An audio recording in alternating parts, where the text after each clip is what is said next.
Hello, good to meet you. What's up? All right, good. So, did you enjoy the end of the world last week? It was the end of the world. It wasn't bad, right? As end of the worlds go, I think that one was all right. I think it was all right. It is, that particular cult might have been full of shit, but I think it is on its way. I mean, we got dogs in sweaters and kids on leashes. It can't be long. How much fucking longer could it be? Really? You gotta put a sweater on your dogs? Dogs are sweaters. They're walking, shitting sweaters. That's what they do. It's like putting a little bathing suit on a fish. It's all fucking doesn't do a goddamn thing. They have on little shoes, the little booties they wear. All that shit does, all it does is fucking piss off homeless people. That is it. That is it. How pissed would you be if it was the middle of winter, you're sitting on a sidewalk with no jacket and a wiener dog struts by in cashmere? If you're that guy, you are now morally justified in eating that dog. You are. I want to make that clear. And the kid leashes, like, really? Most American kids are like 80 pounds overweight. How far are they gonna fucking waddle if you turn your back for 1 minute? I mean, if you do lose them, look downhill, all right? They're downhill. They can't go against gravity, you know? And they gotta come back eventually. You have their inhaler. They'll be back. You have their inhaler. You have the Slim Jim. They know where the Slim Jim comes from. They do. They're fucking wheezing back. Slim Jim, you got the Slim Jim? They're not going far. You know? I don't know. Because that's Michelle Obama's big thing, right? The obesity epidemic. And if it's such a problem, and I don't understand that terminology either. Like, I was chubby when I was little. It was just you were fucking chubby. That was it. Now it's like an epidemic. It's medical terms. But if it's such a problem, I think we just need an obesity exchange program. We should take some of our little land manatees and ship them over to some of the third world countries, right? And then they could ship back their heroin chic kids, and then we could fatten up their kids in our traditional diet of deep-fried Skittles and chocolate-covered butter or whatever the fuck we have, and then our kids would slim down on the traditional Bangladeshi diet of sticks. And then once they've changed in weight, you could ship them back, right? You could globalize the fat, you know? You could share the love handles that way, right? You could. Good. Anyway, this is for those of you not liking my other stuff. Have you ever noticed the words unicorn and acorn both mean one corn?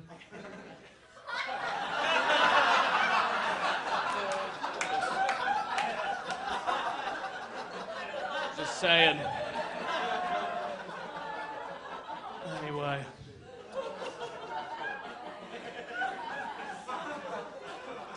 So I hope you don't mind if I get political here for a minute. And I'm surprised you don't hear more politicians saying this, but I feel it pretty strongly. Like, fuck the Amish, right? Fuck the Amish, all right? Does everybody know what the Amish are? Fuck them, all right? Because I think those bearded apple butter making motherfuckers might have it right, and that pisses me off. Think about the way they live. They've never contributed to global warming because they don't have fucking cars or factory farms. They don't lose any money in the stock market or the housing collapse because all their money's tied up in black frocks and barn-raising tools, you know? They never had to look at Britney Spears' bald, confused cooch when it was all over the news 3 years ago. They never have subjected themselves to a Wendy's famous Baconator burger, which means they've never been through the 4-day Wendy's recovery period, you know? They don't have to hear the screeching idiocy of Sarah Palin, the poorly crafted Tourette's of Glenn Beck. Fuck the Amish, all right? They don't vote for the assholes we put into office. So I would gladly shave my upper lip and put on a stovepipe hat right now if it wasn't for the fact that they don't have internet porn or Slurpees. If they would just let Slurpees and internet porn into their fucking open the barn doors and let them in, I would be there, man. I would get out of here in a fucking horse and buggy and find me a goodly Amish maiden named Dorothy Stoltzfus, and we would plant some radishes, so call me Abraham. I don't give a fuck. Right? Fuck them. Yeah. Someone told me there's a website now where you type in your neighborhood and it shows you a map of your neighborhood with a red dot for every pedophile that lives near you. Apparently that shit exists, and don't get me wrong, those are the biggest sleazeballs on the planet, but why only pedophiles? Why not, like, murderers? You wouldn't want to know if a fucking murderer's downstairs, or O.J. Simpson's living next door, you know? What about attempted murder? That's just someone that tried to kill someone and fucking sucked at it, you know? Yeah, he might not kill you, but if he stabs you 44 times with a plastic spork, it's gonna sting like a bitch, you know? I'd almost rather have a murderer, someone who takes pride in their work and gets the job done, you know? Someone with some fucking motivation, right? What about road ragers? You want to know if road ragers are in your neighborhood? Because that's the gateway crime to graffiti penis art. It is. I looked it up, and graffiti penis art is the gateway crime to cat fucking. And what kind of cat owner would I be if I didn't keep one eye out for the cat fuckers?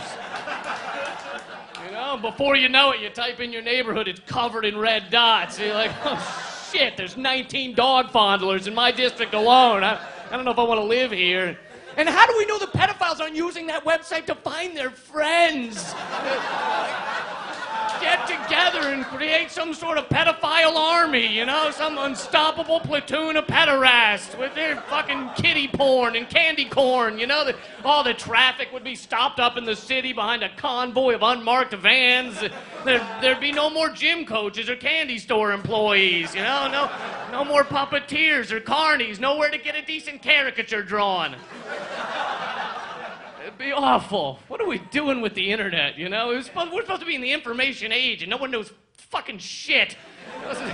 No one knows a goddamn... It's just making us meaner. It's making us meaner. Isn't it the comments that are left under videos because it's all anonymous, so people don't give a shit? Yeah, go ahead, call that guy a shit-stained monkey brain because you didn't like his video. Who cares if it makes him sit in a corner popping Valium and reading Goodnight Moon over and over and over again? That's his life. Maybe the person that posted that video was a 5-year-old with a terminal illness, but if he didn't want to get called a twat face, he never should have put up that clip of his hamster eating a piece of popcorn in Bermuda shorts, you know? It's making us assholes. It is. I had someone disagree with me online, so they put, ha, ha, ha, you have a lazy eye. First of all, I don't, but what a fucked up way to debate someone. Like, no one would do that in person. Like, I disagree with you on the budget crisis, and here's my rebuttal. You smell like a dead raccoon. Just this fragmentary shit is making us all assholes. I mean, we will buy fucking... I hate that manipulation you have to deal with. Like, yeah, I went into Starbucks. I wanted a piece of coffee cake. I'm like, can I have a piece of coffee cake? The guy's like, which kind? And it's got a name. And it's called Crumbleberry Coffee Cake. And I thought to myself, I'll be goddamned if I'm going to say the word Crumbleberry in public. Fucking trying to live my life with some dignity here, all right? I don't want to say Crumbleberry unless someone's pointing a gun or a sick baby at me. And I was like, that one, and he's like, which one? And he fucking knew which one, all right? Because the other one was called, like, Coffee Palooza or some shit and was clearly only meant for asexual middle-aged women who wear Christmas sweaters out of season and fucking watch the DVD box set of Who's the Boss. He knew which one. Fucking wanted to hear me say it because he's got a miserable fucking job. He's got to sit there getting screamed at by Snooki lookalikes all day long because he accidentally put 3 pumps of caramel piss sauce into their strawberry macchiato caramel piss lattes. He's getting screamed at, so the only joy he gets all day long is forcing 30-year-old dudes to say words like Crumbleberry as we slowly place our balls in the tip cup. So I told him to go fuckleberry himself, and I left. 'Cause what choice do you have at that point? But it's not his fault. It's a corporate decision, you know? They want to infantilize us. They want to make us subconsciously feel like little kids, because little kids make stupid fucking decisions, like buying coffee cake that's called Crumbleberry and buying Snuggies in bulk. And remember that next time you're at like Cold Stone Creamery deciding between the like it size and the gotta have it size. And if you walk up and you're like, you want like it or gotta have it? I'm like, I want a medium. He's like, you mean a gotta have it? I mean, go fuck yourself, all right? Really? Really? I don't know what sizes are unless you say our stupid fucking terms. Or they study all, they do testing on this shit. Like you go into Subway and they want to be called sandwich artists. You put meat on a piece of bread. You're not a fucking artist, all right? Picasso would shit himself if he were here right now.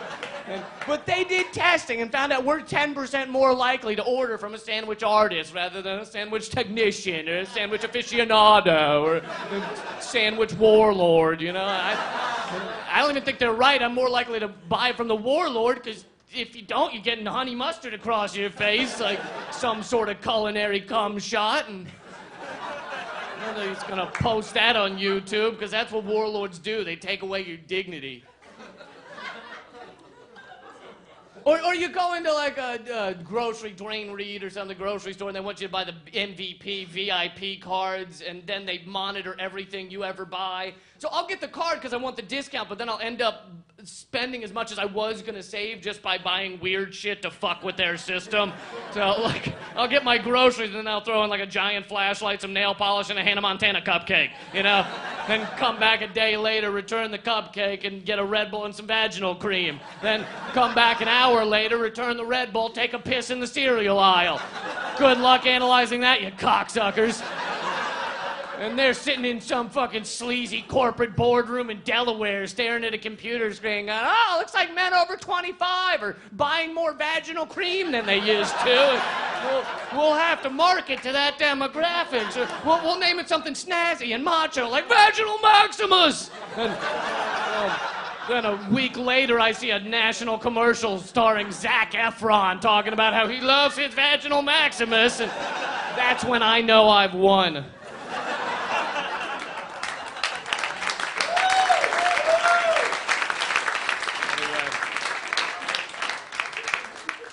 I'll leave you with this. Balloon animals are a great way to teach children that things they love dearly may spontaneously explode. Hey guys, I'm Lee Camp. Thanks a lot.